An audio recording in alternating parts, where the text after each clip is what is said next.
أولا يرون أنهم يفتنون في كل عام مرة أو مرتين ثم لا يتوبون।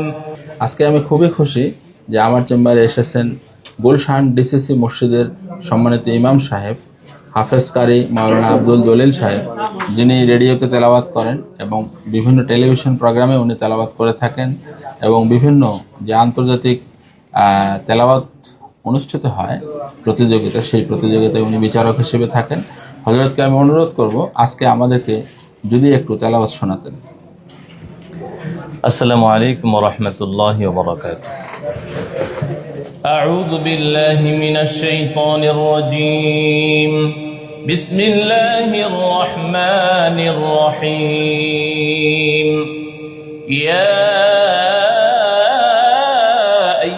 الذين آمنوا قاتلوا الذين يلونكم من الكفار وليجدوا فيكم غلظة واعلموا أن الله مع المتقين وإذا ما أنزلت سورة فمنهم من يقول أيكم زادته هذه إيمانا فأما الذين آمنوا فزادتهم إيمانا وهم يستبشرون وأما الذين في قلوبهم مرض فزادتهم رجسا إلى رجسهم وماتوا وهم كافرون أولا يرون أنهم يفتنون في كل عام مرة أو مرتين ثم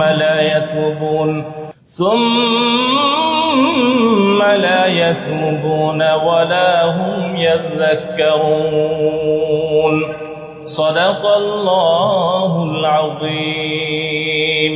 মাশাআল্লাহ মাশাআল্লাহ। আমার একটা জিনিস মনে পড়লো যে ইফতারের আগে যে একটা রেডিওতে তেলাওয়াত দিত, বা এটা যে একটা তারাবির সুরও বলা যায়, তারাবিতেও কিন্তু হযরতরা কিন্তু এইভাবে তেলাওয়াত করে। আমার কাছে মনে হচ্ছিল যে আমি ওই ইফতারের আগের মুহূর্তে মানে ফিরে গেলাম। অসংখ্য ধন্যবাদ হযরতকে। আলহামদুলিল্লাহ, আমি গতকালকে আমাদের মুহতারাম আমাদের দিনী ভাই জনাব ডক্টর মুশফিকুর রহমান স্যার কাছে এসেছিলাম। আলহামদুলিল্লাহ, আমি গতকাল থেকে ট্রিটমেন্ট শুরু করছি। স্যার অত্যন্ত যত্ন সহকারে আমাকে দেখেছেন, প্রত্যেকটা রোগীকে দেখে থাকেন। আসলেই বলতে গেলে আমাদের বাংলাদেশের একটা গৌরব। উনি এত দক্ষ, অভিজ্ঞ এবং দিনদারির ক্ষেত্রেও আমরা যারাই দেখিয়েছি ওনাকে, পেশেন্ট এবং যারা আসতেছেন সবাই আলহামদুলিল্লাহ শতভাগ উপকৃত হচ্ছেন। স্যারকে অসংখ্য ধন্যবাদ এবং স্যারের জন্য দোয়া করি আল্লাহ তাআলা যেন ওনাকে নেক হায়াত দারাজ করেন, বিপদ আপদ বালা মুসিবত থেকে আল্লাহ যেন হেফাজত করেন এবং স্যারকে আল্লাহ তাআলা যেন এই সারা বিশ্বের জন্য কবুল করে নেন এবং সফলতার সাথে দীর্ঘ নেক হায়াত আল্লাহ তাআলা যেন দান করেন এবং ওনার সমৃদ্ধি সফলতা কামনা করছি। আল্লাহ তাআলা যেন কবুল করেন। আসসালামু আলাইকুম ওয়া রাহমাতুল্লাহি ওয়া বারাকাতুহু।